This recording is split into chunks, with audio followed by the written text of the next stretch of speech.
Hi friends அனைவருக்கும் வணக்கம். இன்னைக்கு நம்ம சிறுகதையில அதாவது பார்வதி ஆண்டி சொல்ற கதையில நம்ம மீனாவுக்கு ஒரு தெளிவு கிடைக்குது. அதாவது பொய் சொல்லக்கூடாது அப்படின்னு இதெல்லாம் சொல்லி முடிக்கும்போது விஜயா ஆண்டி வரேன், "இவ எதுக்கு இங்க வந்தா?" அப்படின்னு சொல்லி அவங்க வழக்கம் போல மீனா திட்டுறாங்க.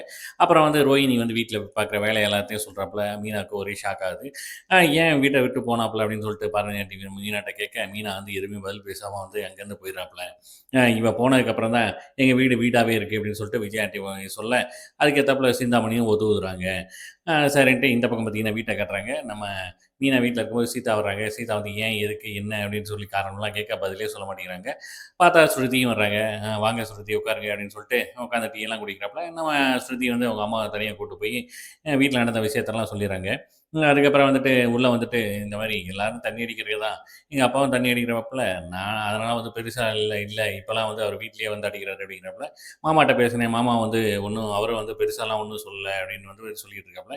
இங்கிட்ட நம்ம முத்து அவங்க ஃப்ரெண்ட்ஸ்ட்டலாம் ஏன் வீட்ட விட்டு போனாப்புல அப்படின்னு சொல்லிட்டு ஒவ்வொருத்தர்ட்டயும் ஒரு கதையா கேட்டுக்கிட்டு இருக்காப்புல. அப்ப நம்ம தனியா சொல்றாப்புல, செல்வம் கூட்டு போய் சொல்றாப்புல, "வா ஒரு இடத்துக்கு போவோம். நம்ம இது சால்வ் பண்ணுவோம்" அப்படின்னு சொல்லி அவர் பேசிக்கிட்டு இருக்காப்புல. இந்த பக்கம் பார்த்தீங்கன்னா, அதாவது நம்ம சீதா ஒர்க் பண்ற ஹாஸ்பிட்டல் காட்டுறாங்க. அங்க இந்த மாரி சத்யாவும், அவங்க பாஸ் ரேகாவும் வர்றாங்க.